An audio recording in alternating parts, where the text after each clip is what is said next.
Ay, ano ba yan, Nay? Kanina ka pa umiiyak. Baka mapano ka na niyan. Tahan ka na, Nay.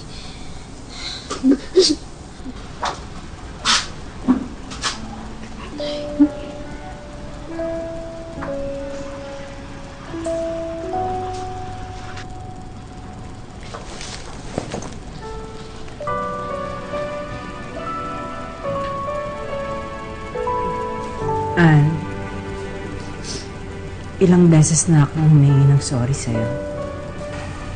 Ang totoo, hindi ko na alam kung anong gagawin ko sa buhay ko. Magmula nang nawala sa akin lahat-lahat. Minsan, gusto ko na magpakamatay.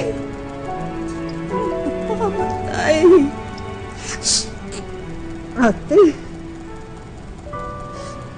hindi naman nawala sa iyo lahat eh. Nandito pa ako at saka yung mga pamangkin mo. Hindi ko alam. Hindi ko alam kung paano. Hindi ko alam. Hirap. Hirap ako. Parang malaloka. Wala akong binigay. Ate, kapatid mo ko. Kahit ilang beses kang dapa, ulit-ulit kitang tutulungan na makabangon. Ate, sobra katama.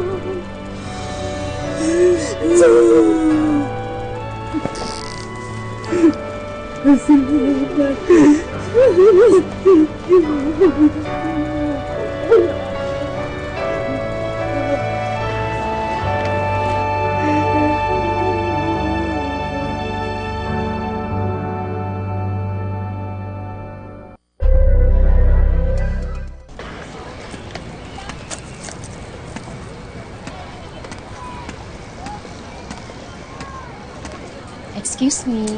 Ano ho yun? Dito ba nakatira si Grace? Sino ho kayo? Ano kayo naman niya sa ate ko? Ako si Gina. Kapatid ng asawa niya. Sandali lang mga tatawagin ko. Sandali. Ate! Ate! May naghahanap sa'yo. Halika. Gina? Anong ginagawa mo dito? Alam ko, Grace, kaming magkakapatid, hindi naging patas sa'yo. Hindi man lang namin naisip na nung nagkasakit ang kuya, ikaw lang naman kaya ang matyagang nag-alaga sa kanya. Kaya naisip namin nila ate, na ibalik ang dating mong bahay para makapagsimula ka ulit.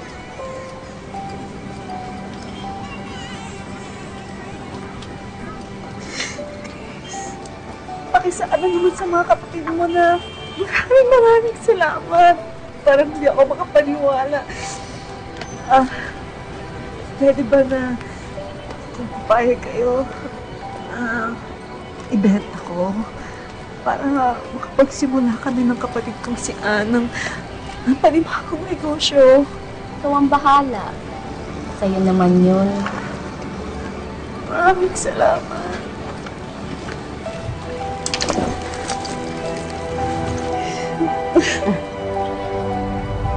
Ate! Oh! Magpapaalam naman ang pamangkin mo. Nay! Bye! Tita, bye po. Bye! Ingat kayo dyan. Mag-iingat kayo dyan sa Netherlands, ha? Sige na po. Bye-bye! Bye-bye! Love you! Bye-bye! Bye!